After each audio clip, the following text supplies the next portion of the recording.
इतिहास में हम अक्सर बड़े बड़े साम्राज्यों और राजा महाराजाओं की कहानियां सुनते हैं, पर क्या कभी ये सोचा है कि इन महान सभ्यताओं की जड़ें, इनकी शुरुआत असल में हुई कहाँ से थीं?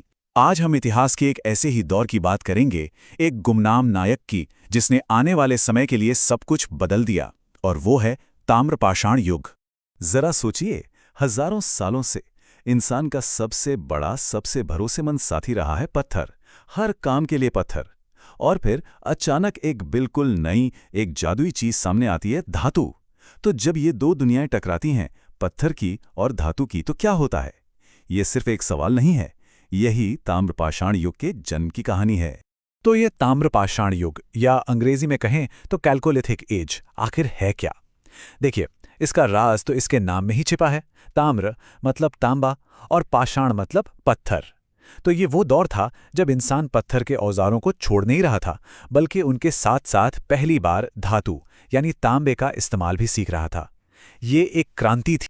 अब ये समझना बहुत जरूरी है कि इतिहास की बड़ी कहानी में ये दौर फिट कहाँ होता है। ये कोई अचानक हुई घटना नहीं थी, बल्कि ये पाषाण युग और उसके बाद आने वाली महान कांस्य युग की सभ्यताओं के बीच एक बहुत ही जरूरी पुल था, एक सेतु था। अक्सर लोगों को लगता है कि ताम्रपाषाण संस्कृतियां सिर्फ हड़प्पा सभ्यता से पहले थीं, लेकिन कहानी इससे कहीं ज्यादा दिलचस्प है। असल में ये संस्कृतियां न सिर्फ हड़प्पा से पहले थीं, बल्कि हड़प्पा के साथ साथ भी चल रही थीं, और हड़प्पा सभ्यता के खत्म होने के बाद भी सदियों तक फलती फूलती रहीं। मतलब ये एक बहुत ही लचीला और कामयाब जीवन जीने का तरीका था। तो इन लोगों की जिंदगी थी कैसी? ये सिर्फ नए औजारों की कहानी नहीं है, ये समाज को एक नए ढंग से बसाने की, गांव और बस्तियां बनाने की कहानी है। तो चलिए जरा झांक कर देखते हैं इनकी रोजमर्रा की जिंदगी में। इनकी कामयाबी का राज था इनकी मिलीजुली अर्थव्यवस्था। वो किसी एक चीज पर निर्भर नहीं थे। वो खेती भी करते थे, जानवर भी पालते थे, जरूरत पड़ने पर शिकार भी करते थे, और नदियों से मछली भी पकड़ते थे। इन्हीं चार स्तंभों ने उन्हें एक स्थिर जिंदगी दी। और ये कोई छोटी मोटी उपलब्धि नहीं थी, ये बहुत बड़ी बात है। प्रायद्वीपीय भारत में यानी पेनिनसुलर इंडिया में पहली बार गांव बसाए जा रहे थे, स्थायी बस्तियां बन रही थीं। ये घुमक्कड़ जिंदगी से एक जगह बसने की तरफ एक बहुत बड़ा कदम था। यहीं से भविष्य के शहरों की नींव पड़ी। और वो सिर्फ किसान नहीं थे, वो माहिर किसान थे। उन्हें मौसम की समझ थी। वो खरीफ और रबी दोनों तरह की फसलें उगाना जानते थे। जौ उनकी मुख्य फसल थी, लेकिन इनाम गांव जैसी जगहों पर चावल के सबूत भी मिले हैं। इससे पता चलता है कि वो अलग अलग माहौल में खेती करने में सक्षम थे। यहां तक कि वो झूम खेती जैसी तकनीकें भी अपना रहे थे। इनकी बस्तियां भी कमाल की थीं। पत्थर के बने घर, कुछ गोल कुछ आयताकार। लेकिन बात यहीं खत्म नहीं होती। दैमाबाद और इनाम गांव जैसी बड़ी बस्तियों के चारों तरफ खाइयां और दीवारें भी मिली हैं।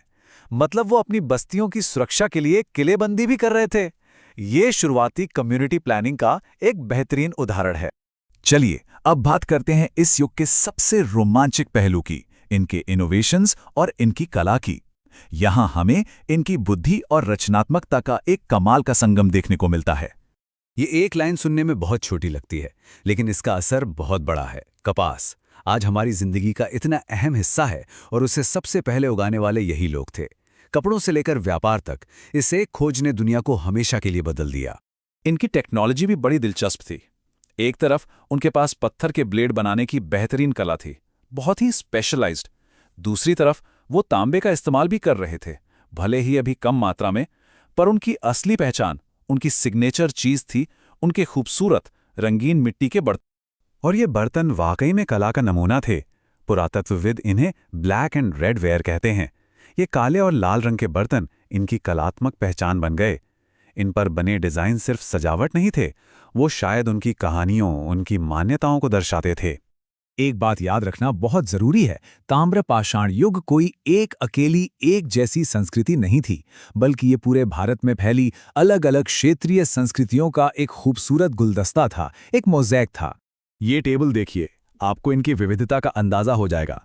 हर संस्कृति की अपनी पहचान थी, जो उनके बर्तनों में साफ झलकती है। कहीं आहार संस्कृति के काले लाल बर्तनों पर सफेद डिजाइन्स हैं, तो कहीं कायथा संस्कृति के बर्तनों पर चॉकलेटी रंग की चित्रकारी। हर बर्तन एक अलग कहानी कहता है। आज हम इन संस्कृतियों के बारे में कैसे जानते हैं? राजस्थान में आहार, महाराष्ट्र में इनाम गांव और मध्य प्रदेश में एरन जैसी जगहों पर हुई खुदाई से। ये जगह टाइम मशीन की तरह हैं जो हमें हजारों साल पहले के जीवन की एक झलक देती हैं। तो आखिर में इस युग ने हमें दिया क्या? इसकी विरासत क्या है? सच तो ये है कि इस युग ने आने वाली महान सभ्यताओं के लिए जमीन तैयार की, उनके लिए रास्ता बनाया। 2800 से 700 ईसा पूर्व तक सोचिए, ये कोई छोटा मोटा दौर नहीं था। ये 2000 साल से भी लंबा एक युग था, एक धीमी पर लगातार चलने वाली क्रांति जिसने भारतीय उपमहाद्वीप का नक्शा हमेशा के लिए बदल दिया। तो कुल मिलाकर ये युग एक बदलाव की कहानी है, एक संक्रमण की कहानी है। ये वो निर्णायक मोड़ था जब इंसान ने पत्थर की ताकत और धातु की संभावनाओं को मिलाकर एक नई दुनिया बनानी शुरू की, जिसने भविष्य के लिए अनगिनत दरवाजे खोल दिए।